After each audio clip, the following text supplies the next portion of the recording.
While fire kills with fury, water kills gently. Welcome, viewers.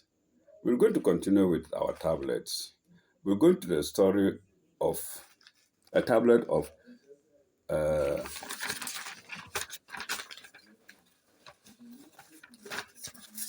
January 24th to 27th, 2003. Price 1,000 cedis, Ghanaian cedis. The next story will be open air sex on Legon campus. Open stroke air, then sex on Lagos campus. Legon is the biggest university or the earliest university in Ghana, I mean the Republic of Ghana. Let's go. The University of Ghana, Legon, which is supposed to be a place of intensive study and a place to meet mature people of high caliber, is rather turning into a center where pornographic movies are shown alive. Full stop. Some of the students on the campus are the actors and actresses. The times between 11:00 p.m. and 3:00 p.m. And 3:00 a.m. each passing night is when one can have a full view of this abominable reality. Full stop. How awful. The situation, in fact, is very pathetic and really leaves much to be desired. And the more light is shed on it, the better. The venues for such uncouth acts are so many. Sorry, the venues for such uncouth acts are very many. Are so many. The nursing department, the School of Performing Arts, the BAM library surroundings,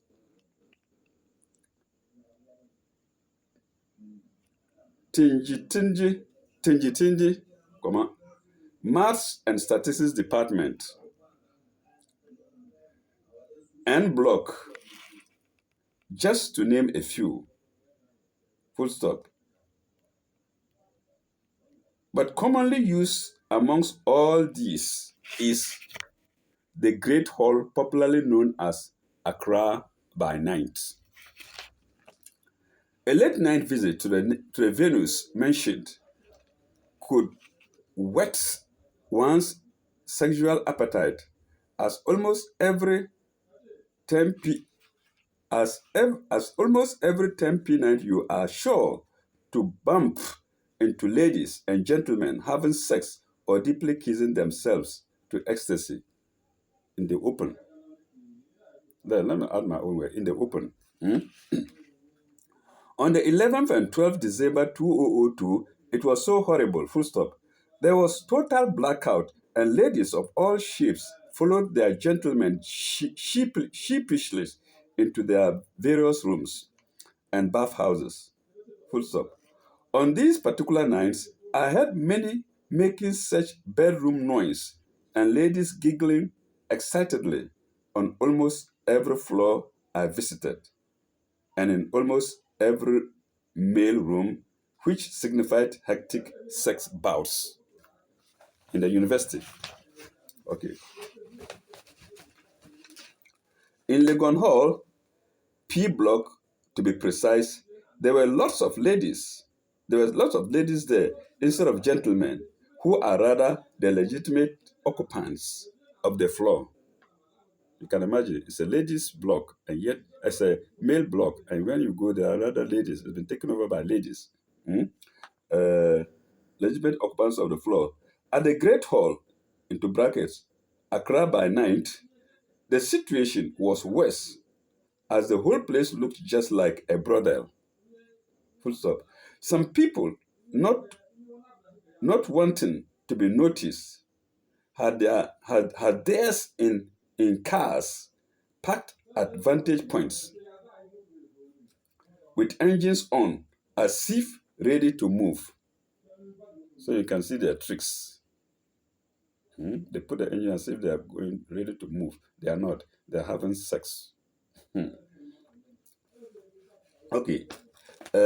Some nine security men this reporter spoke to said, quote, nowadays, the rate of sexual impropriety has taken an unsightly scene, which is reducing the respect of womanhood, especially on campus.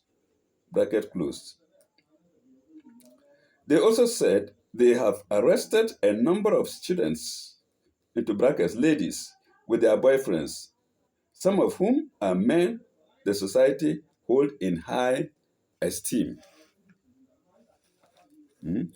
who came to the campus from town but had to leave them but had to leave them upon negotiations. So the security caught them and then they had to leave them. They are men of worth in society.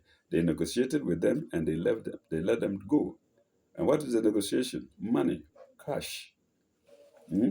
Upon negotiations, a cross section of members of the women's pressure group, Virtuous Ladies, this reporter spoke to, admitted the fact that sexual impropriety is on its ascendancy and blamed their colleagues ladies for being so cheap. Yes, I believe so. I love it. Eh? The men would do all they can to lure you, but if you stick to your guns, they cannot force you, they said. Full stop. Similarly, some gentlemen who spoke to our reporter also said, Legon, and quote, Legon ladies are too cheap, and with the slightest effort, one could easily know them carnally or carnally. Quotation ended. One went on to say that they are so morally loose that he, in particular, had ever succeeded in going to bed with all the ladies of two different rooms in the Volta Hall. Can you imagine? Ladies in one room, he finished all of them. And he went to the second room, he finished all of them. The fact is, did the ladies know it or not? Did they consult each other? No. Did they know the men or not? Probably, because of cash. Hmm? Okay. Rooms. They are really inexpensive. He bluffed by PMP reporter. You see, you blame the men, you blame the ladies too. Because the ladies also love it. If they don't love it, the men won't come to them. If they come like the union member said, they will push them away. It's been happening. It's not today or it's not 203. As far back as the 80s, a small boy went to the hospital with venereal disease, gonorrhea to be specific. He was asked where he got it from. And he said a lady in Legon gave it to her, slept with him, gave it to him. The lady has been sending him around like small boy, doing petty jobs to him. And when she felt sexy, he called her to come and, she called him to come and sex. A small boy. I think they are too proud to go to men. Or when men come to them, men of good standing come to them, they refuse. And they give it to a small boy. And these are the ladies who come out in big, big cars. And we respect them. Some are politicians. No wonder our great-grandfathers talked against Western education, even before Boko Haram. Some didn't send their children to school because they said it is going to corrupt their minds. Prediction made today is not fruitful tomorrow. Maybe decades to come before you see, and this is what is happening now. The daughters of people are disvirgined in the universities and other tertiary institutions by the lecturers. There, what do you call it? All crimes are free. Sexual crimes are free. The lecturers can do it. Nobody cares. Nobody bothers. Well, these people are doing something, but it's not enough. You can't fire lecturers. Maybe there are few. So this is what is happening. Okay. We go to the next stories. Police in trouble. Policeman in trouble. Let's go. Uh,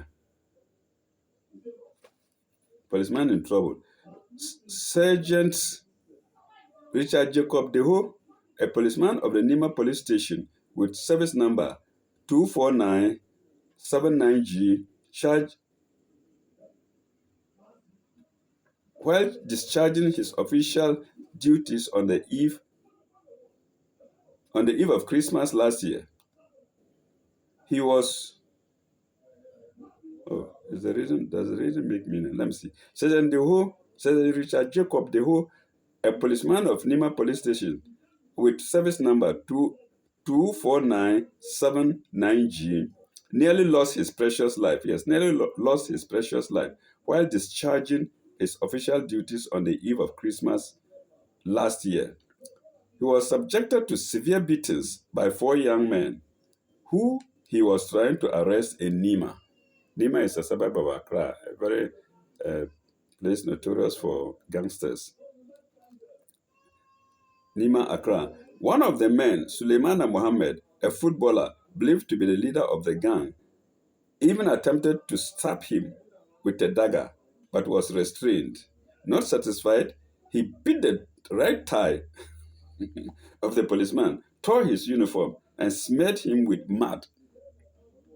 Mohammed is currently facing trial at the Medina District Magistrate Court on 4 counts of charges: stealing, resisting arrest, assault on public officer, and causing damage. Prosecution stated that on the said date at about 6 p.m., Mohammed and his friends boarded a commercial vehicle with registration number GR22570 from La is spelled L-A, towards the Kwame Nkrumah Circle. When they got to Nima, Mohammed snatched the fares from the mate and collected from the passengers, from the mates he collected. When they got to the Nima, Mohammed snatched the fares that the mate had collected from the passengers and passed it to his friends, who immediately alighted at the mobile filling station and bolted. Inspector Margaret Awuri, Mr. Inspector Margaret Awuni, prosecuting, continued that just as Mohammed was about to join his colleagues, he was arrested and driven straight to the Nima police station. But on reaching there, he quickly ran out and took to his heels. Sergeant Deho, who was at the counter by then, chased him and got hold of him in a gutter at Nima, but he was, however, shot when after catching up with him, the suspect fought him fiercely to resist arrest.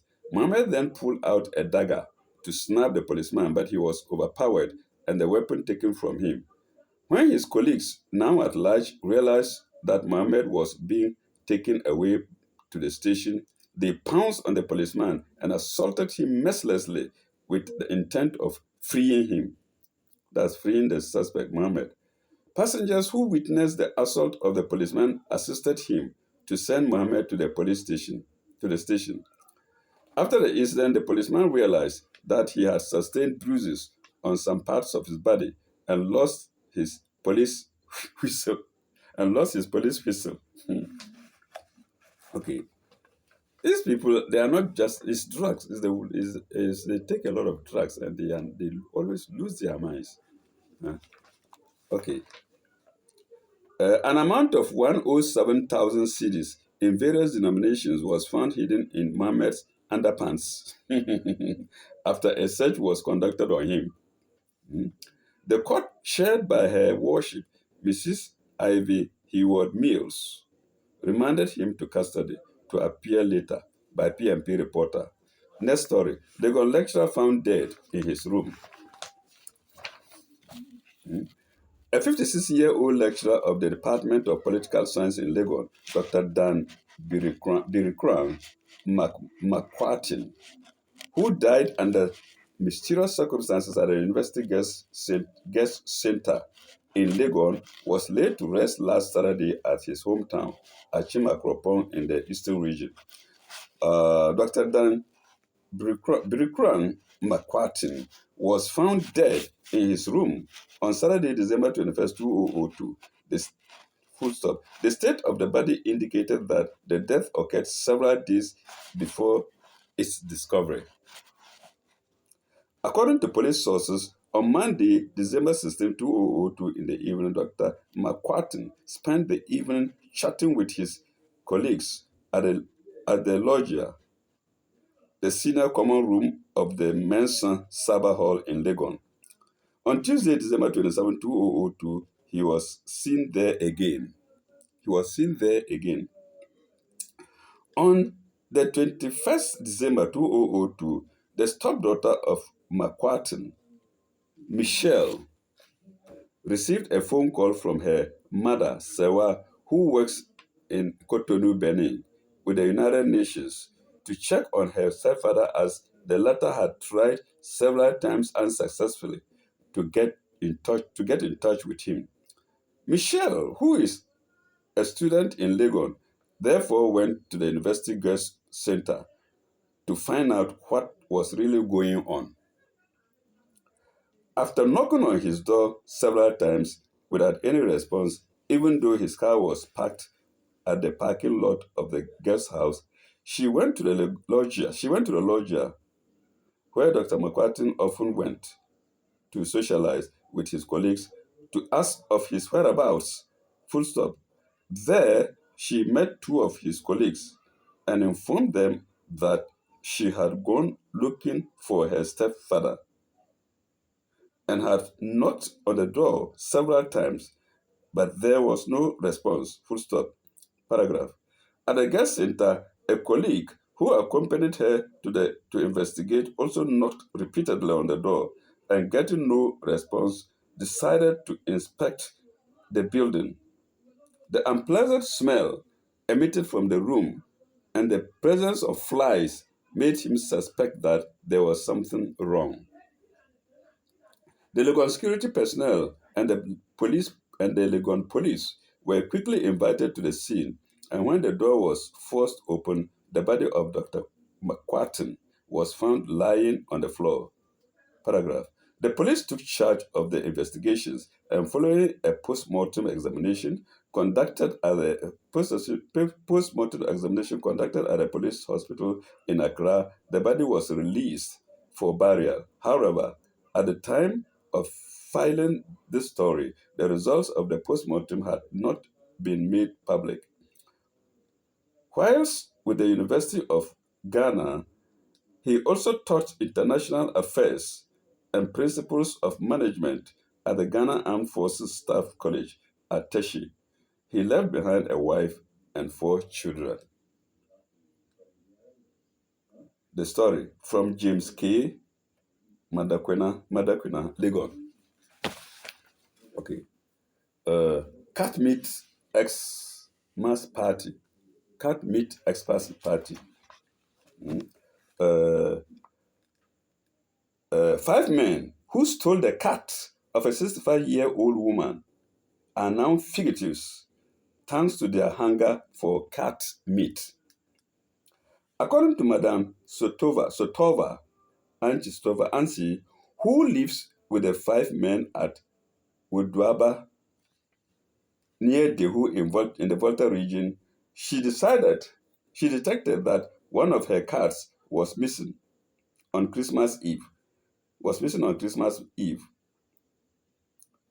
When it finally dawned on her on Christmas Day that the cat had been stolen, she knew it had landed in somebody's cooking pot and put up a personal investigation to fish out the cat thief. According to her, later in the day, she had information that one Kofi Sedeka 40, was celebrating the Xmas with cat stew and yaka yaka, a local food among the Evers. Armed with this information, she quickly dashed to Segbe Junction, which serves as an entry point between Ghana and Togo, and asked the steps officials' assistance as there was no police post there around. One of the men, Dogaji, 30, incidentally came out of the house to urinate and caught sight of the owner of the cat and the two SEPS officials rushing towards the house, full stop. He quickly blew an alarm and they fled, abandoning the half the half enjoyed cat meal party. Abandoning the half enjoyed cat meal party. Sedega, the alleged cat thief, however, was able to abscond with the head was able to abscond with the head of the cat. He wouldn't leave it. He was holding it when they came. So he has to go somewhere, hide somewhere, and crack it.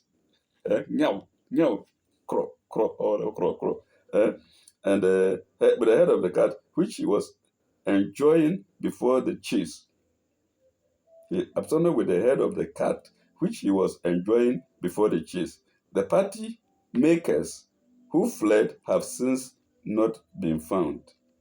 Story from Prosper Ganyo Weduaba. Well, I don't know.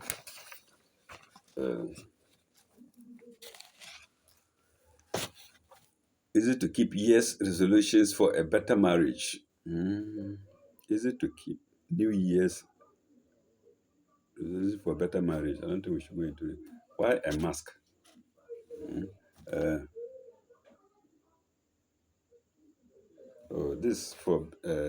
This about beauticians. People asking, it's a women's column, eyelash extensions. I think we can do that. Then we go to coping with life. Powerful women's tips for success. 13 ways to you can dress for job success. Well, it's still for women. I don't think it's for men. This is the drawing of a woman here. 13 ways you can dress for job success. This is a picture of a woman by that story. I think we can skip that too.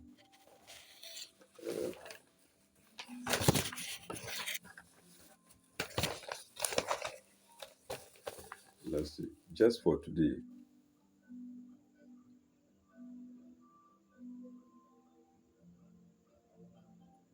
Trotro Palava. Maybe we can read that a bit, at least part of it. That's a trotro on top there. In this good old book, the Bible, a suffering man made these pronouncements. The thing I feared so much has happened to me. That's the pronouncement he made then. Fuel prices are up, and you know that is just the beginning of mighty and great things to come. Yes, as soon as fuel prices go up in developing countries like Ghana, everything changes. The prices of everything goes up. We have to pay more for goods and services.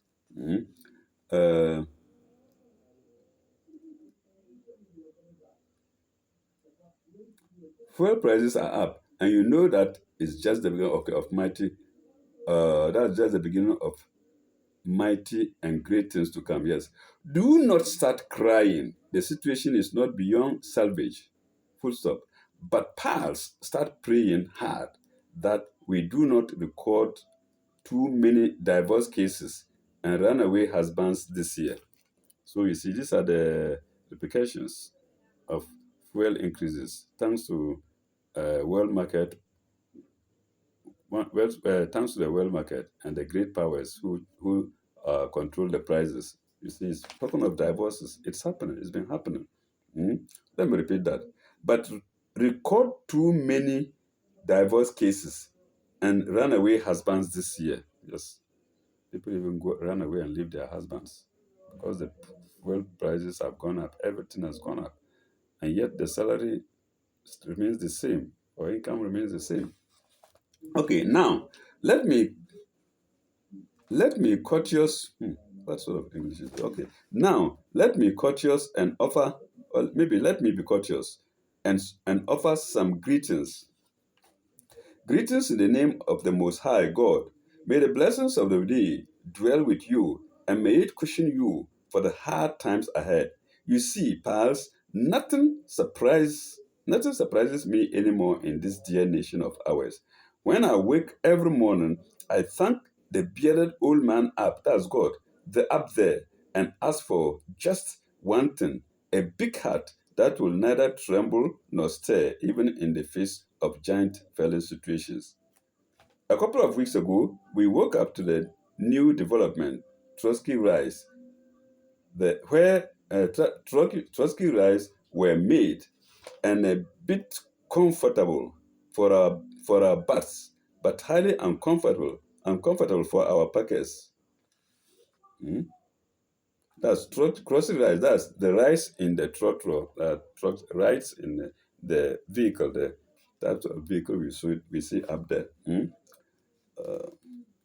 Fares went up by 33%, and Trotsky mates were quick to give to give you an explanation if one demanded for one. But as usual, we've taken it in a stride and are asking no questions. But you know, there is another problem. Trusty pals have to wait for hours to get a ride home. That's after work. The new song being sung now is of the death at Tor. That's Tor means Tema Oil Refinery, the refinery that supplies us with oil. Tor must go. The debts at Tor must go. And how? Let the people of Ghana who helped the NDC is a party in Ghana, to accumulate the debt, pay for it. Uncle Kwame Nabals was so, I think we shouldn't continue. So that's the simple, the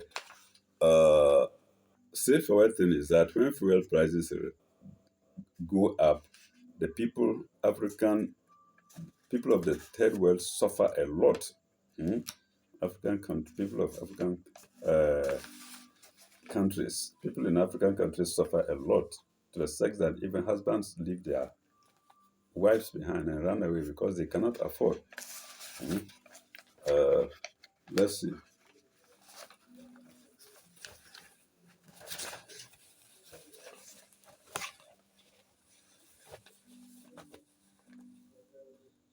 Dear Auntie Adiza, school blues. Boring, very boring. Contact line. Mm. These are teenagers asking questions. Mm. School blues. Okay, let me see if I can read a few of them. I am 14 and completed JSS this year. I passed very well, but my father said he did not want me to be in a boarding school and has put me in a day school in Accra. I do not like the school. The problem is that my parents divorced a long time ago, so I've lived with my father and stepmother. My father loves me, and I do love him too, but I want to run away to my mother because of the school. I need your advice. Mm. So this is for teenagers. Maybe they will listen. Let's see the advice. I hope you can count yourself lucky that you have the opportunity to continue your education. Some children in your circumstances, i.e., living with their stepmothers, are denied, prevented from having to further their education. That's not the real mother she's staying with. The father's wife, that's the stepmother, and yet she has allowed her to go to school. Others will not. Mm. They will not because they conquer their husbands, such that they don't even care about their husband's children. Mhm. Your father loves you, and you have said you've said so yourself. And I'm happy that you also love him. He did not put you in a boarding school for reasons he best known to him. He did not put you in a boarding school for reasons he best for reasons best known to him. Let me correct it. Unfortunately, many boarding schools are becoming breeding grounds for antisocial activities. Yeah, I think we can stop there. We can just leave it there. Uh, the next story, let's see. Uh, I am 20 and he's 23. We've been friends for about a year. He has never told me he loves me, but his actions show that he does. When I celebrated my birthday recently, He brought me a lot of things, and I wrote to thank him. He later wrote saying that he did it out of love. Auntie, the plain truth is that I do not love him. He is simply like a burden I'm carrying. He's like a burden I'm carrying, and he's boring. In fact, very boring. Eh? He constantly visits me, and I do not like it at all. Some friends have started suspecting that there is something going on between us. I only want him as a friend. Please help. We don't need to read the answer. I don't think we should trust in my footballer. Okay, these are young ladies having love problems. Mm,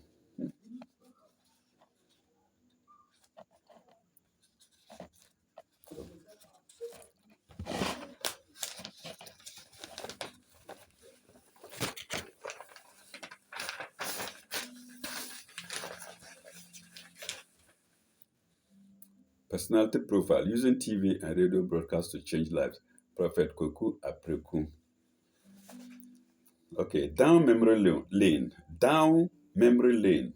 The gallery of Ghanaian celebrities. Mensa Saba. This is the picture of Mensa Saba. And I will read what is written here about him. Up there is another one, personality profile, TV broadcast to change lives. I won't go there. I will go to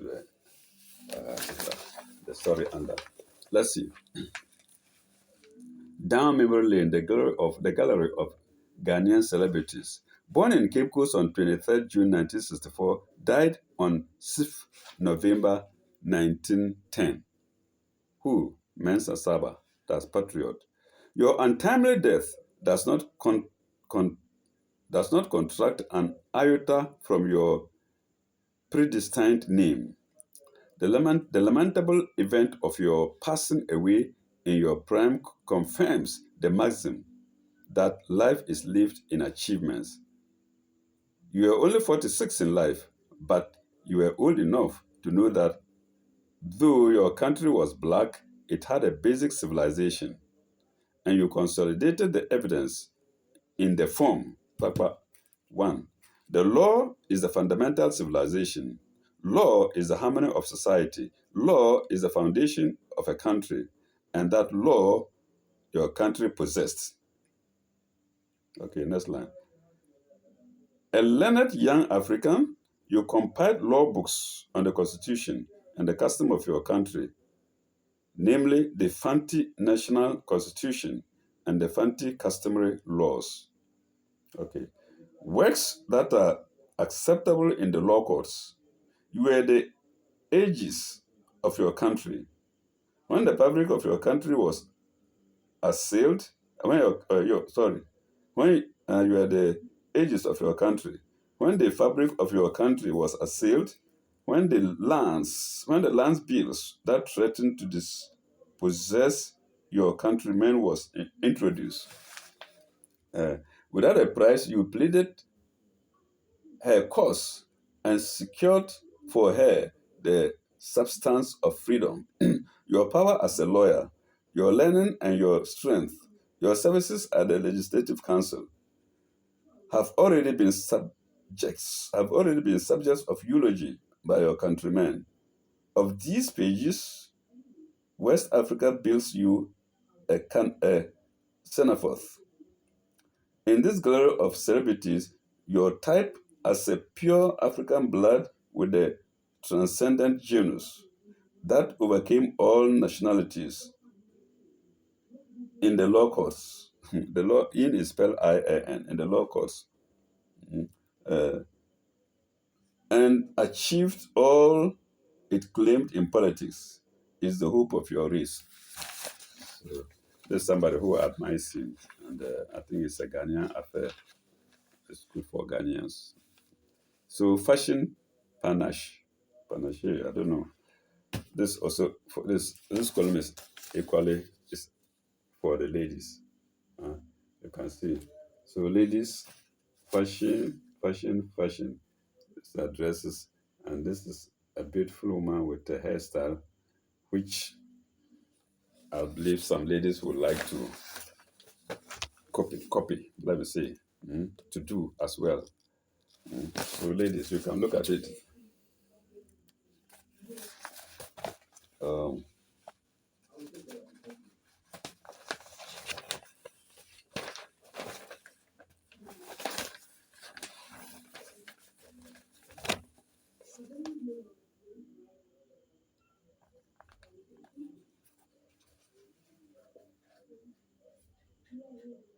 thought for sure.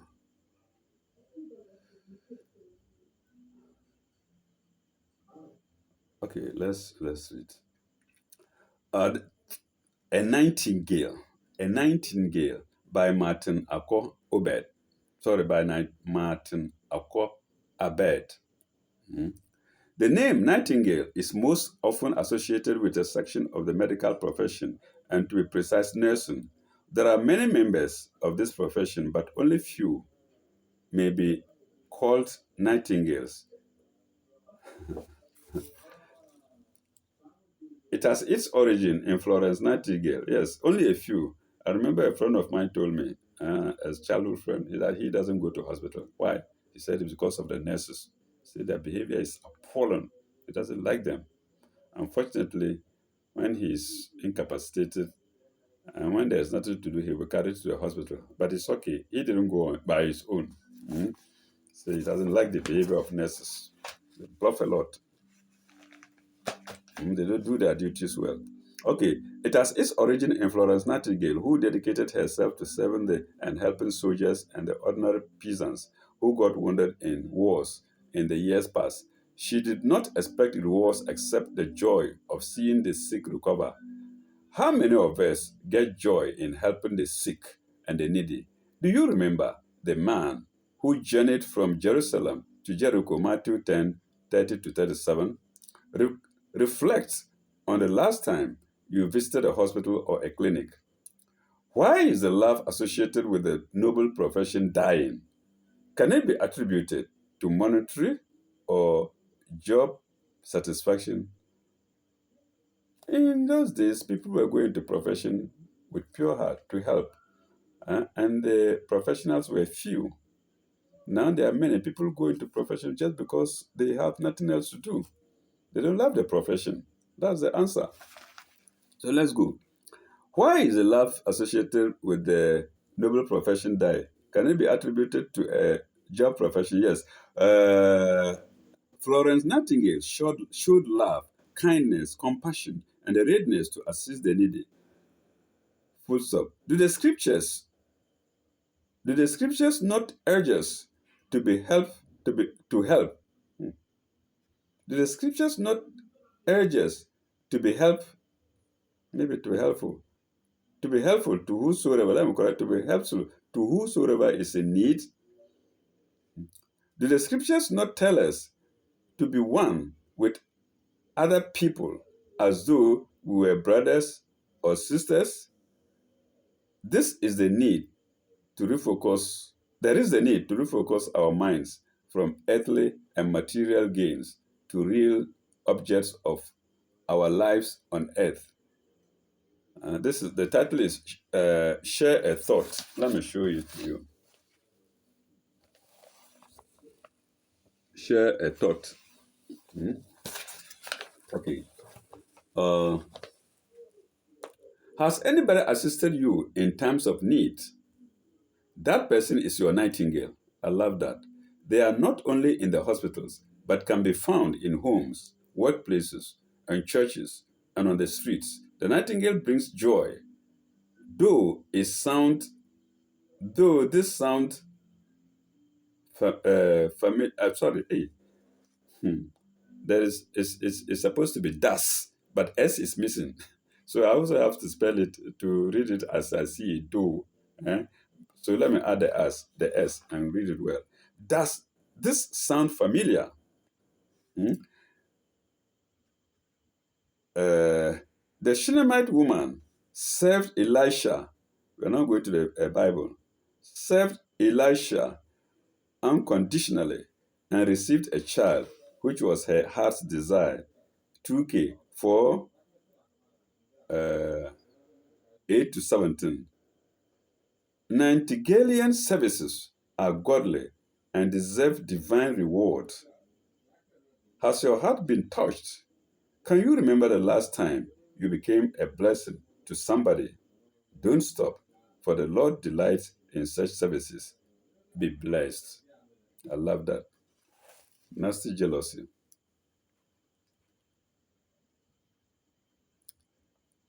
Okay, I think we can read that first. See. Like all other nasty, it happened to me, nasty jealousy. Like all other qualities in a man, some people may have either a high density or a low density of jealousy. Mine was super.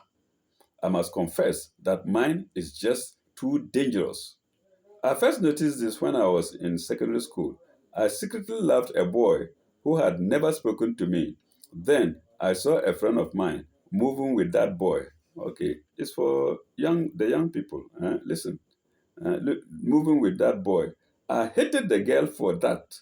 Then there came my way a very handsome and quiet gentleman who was bent on marrying me. I refused, but he was insistent, and so I gave in, but I informed him of my jealousy.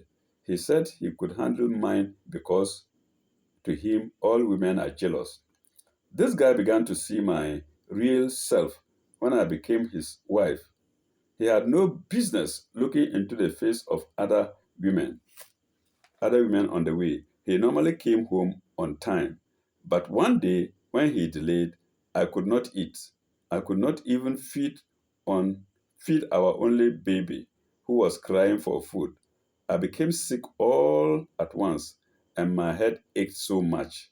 No wonder I am such no wonder I was such a skinny person, even though I ate so much.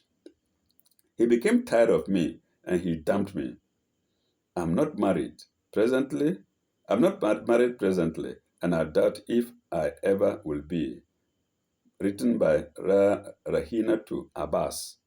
So, Rahina to Abbas, if you are still alive, we are reading your story. Hmm? Okay, maybe we have to stop here, viewers, until next time, God willing. Thank you very much. May God bless you.